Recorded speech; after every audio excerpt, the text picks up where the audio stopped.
پولش هم به اون صورت جور نشد. خب بعد این سرپا بشه، من بالا سر این وایستم، یک تومن باید بده. میگفتیم بالاخره اسلام دین عقله دیگه، با عقل برای من ثابت بکن. من همین مسلمان برام سوال وجود داره، بالاخره باید برای زندگی من یه برنامه وجود داشته باشه. بیاید مثلا منو عمل بکنن، شل و پل کنن و ول کنن تو خیابون که میشه همون آسیب‌های اجتماعی. وقتی که منو جمع نکنن همون میشه دیگه، نمیشه. تو هم اگر اینجا نبودی عمل میکردی؟ ایران؟ آره. نه، من به خاطر حق و حقوقم باید عمل بکنم. یعنی به خاطر اینکه نمیتونم سر کار برم، نمیتونم زندگی بکنم، اینجوری نمیتونم زندگی. به خاطر چی میگم؟ به خاطر اینکه خانواده مهمتره یا اینکه بخوام این کار بکنم. وقتی من دارم طرد میکنن فکرشو بکن من چقدر زجر میکشم که میخوام به خاطر این کار خانواده‌مو برای همیشه از دست بدم. من موامو کوتاه تیغ زدم رفتم برم سر کار، منو نگرفتن، گفتن این روشش دخترونه است. چون میفهم ببین مثلا از این دختر بخوای نقش بازی کنه نمیشه. من باید نقش بازی کنم ولی نمیشه. ببین تمام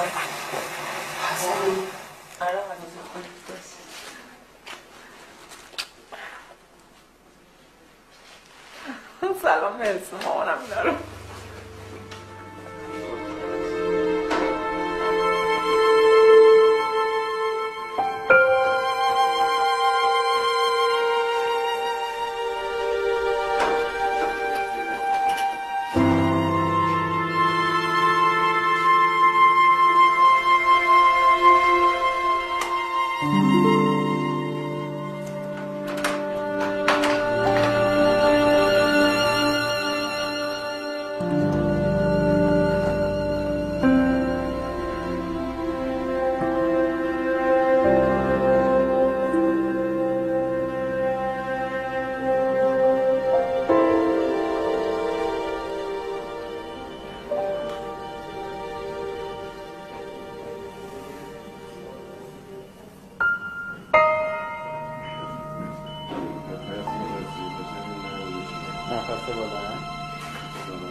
امکان خطر خیلی زیاده، چون منطقه که ما میریم یک منطقه خیلی پر خطریه. خطر مرگ نداره ولی خطر گرفتاری های خیلی زیادی داره. تمام فیستول های صعب العلاج در این منطقه ممکنه پیدا بشه.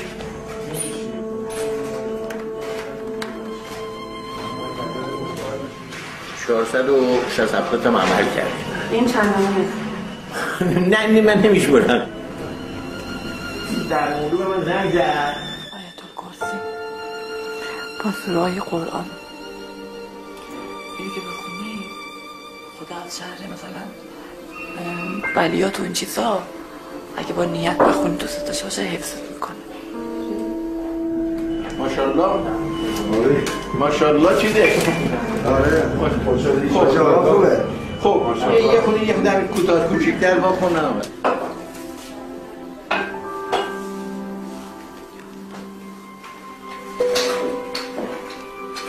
خب آقای زمانی اجازه هست؟ خسته نباشید دکتر بفرمایید استاد. بفرمایید جزا دیگه.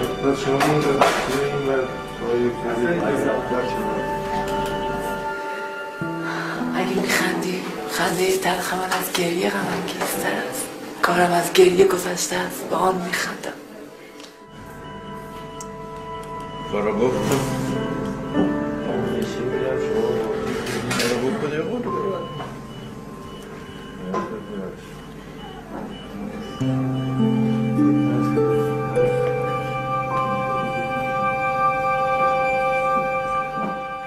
زیاد چیز نیست ولی به بعدش فکر میکنیم، به اینکه از خانواده طرد شدیم. این الان دیگه از امروز رسما از خانواده طرد شد. از امروز رسما دیگه طرد شد. هستی؟ آره. و به خودم فکر میکنم، به روزایی که دیگه باید تنها باشم، دیگه هیچ وقت به در خود نمیام. تو هم طرد میشی؟ 100%؟ کجا میری؟ اگه بهسیستی یه جایی بهمون بده تا موقعی که خوب بشیم. اگه جایی بعدن کجا میری؟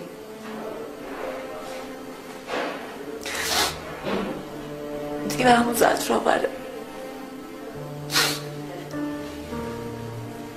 تازه اول بدبختیمون شروع شد. یه بچه وقتی به دنیا میاد پدر مادرشون رو نگه میدارن تا بزرگ میشه، حداقل یه چوبی کنارش میذارن تا رشد بکنه. ما دیگه کسی رو نداریم. به خود بیشتر به خاطر بعد از عمل ناراحتیم ما. بعدش و این عمل اینقدر درد کشیدیم که این دردا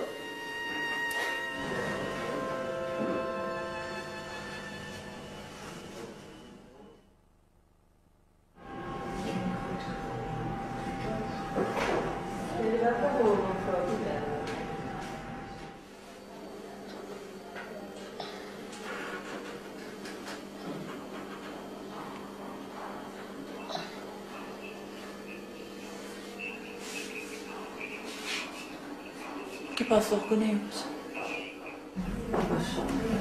ویدیو اینا بخونم به داداشم زنگ زدن، داداشم گفت موبایلم واگذار کرد. آره خیلی با برادرش صحبت کردم. برادر نفهم و بیخودی داره. اصلا 10 بار گفتم آقا، اول گفت اشتباه گرفتی، 3 بار پشت سر هم گرفتم گفت اشتباه گرفتی. بعد گفتم خواهشاً اگه نمیخوای حرف بزنی به حرفای من گوش بده. فقط حرفای من گوش داد، هیچ حرف دیگه نزد. گفتم متاسفم واسه شما، خیلی متاسفم، خیلی. اما برادر گفتی عمل کرد. آره گفتن عمل کرده، شما چرا اینجا هستی بهش سر نمیزن، رویه بدین، عمل سختی داشته. گفتم این بر پدرت لعنت، اشتباه گرفتم. خجالت میکشی مثلا بری به برادر سر بزنی، همچین جراحی رو کرده. حالا بعد از اون میخواد چی پیش بیاره.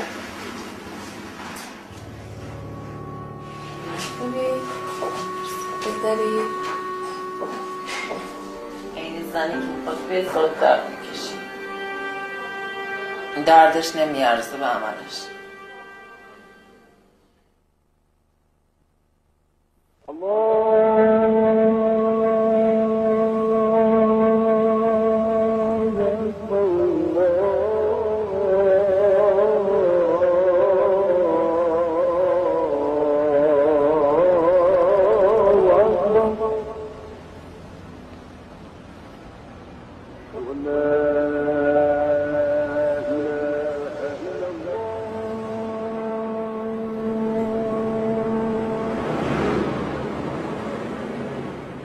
Fahad, who came to support Alyaska during surgery, has left village life for Tehran.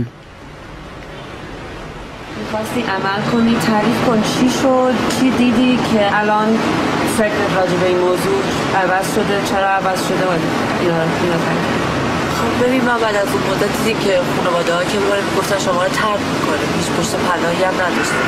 اون وقت الان اینجا که هستم خیلی دلم میگیره براشون، ولی خب چیکار کنم؟ الان با مامان بابات در تماس هستی؟ نه، تماس یعنی تلفنی زنگ میزنم چون هنوز عمل نکردم، ولی خونه دیگه نمیتونم برم چون تو محیط اونجا اگه برم اونا اذیت میشن هم من اذیت میشم. وقتی من اومدم تو تهران، وقتی اونایی که 10 سال 5 سال 6 سال پیش تازه عمل کردن، وقتی زندگیاشون رو دیدم، وقتی دیدم که بعضیشون به خاطر اینکه ارضا نمیشدن دست به خودکشی زدن، خیلی خودسوزی کردن، بعد خیلی چیزاشون رو از دست میدن، عوارضش به مرور زمان براشون به وجود میاد. بالاخره میخواستم زندگی سالم داشته باشم، میخواستم مثل بقیه زندگی کنم. به خاطر همون وقتی اینها رو دیدم خودم دست نگه داشتم، چون گفتم نمیخوام زندگیم خرابتر بشه. اینجا اومدم با چشم دیدم، همه اینها رو با چشم دیدم و با چشم لمس کردم، کسی به من نگفت. من فکر میکنم خدا من خیلی دوست داشت که اومدم اینجا این چیزا رو دیدم. بعد دیگه فهمیدم که اگه این کار بخوام بکنم از چاله به چاه میفتم. اگر عمل کنی یه چیزا راحت‌تر نمیشه اینجا برام؟ اینجا اگه عمل کنم به چه بهایی؟ عملی که ناقص داری میشی، عملی که بعدش مجبوری برید هم به کارهایی برید که دوست نداری، به چه درد میخوره؟ Anush had the operation and has changed her name to Anahita. She has a new birth certificate as a female. یعنی حالا که دختر شدی راحت؟ آره میدونم این وشی میبینم که هر که من ابراز احساسات میکنه با من دختر من ابراز احساسات میکنه. همایی با من رابطه داشته باشه با من دختر، نه به عنوان آدم فاسد یا آدم خراب تو ایران. و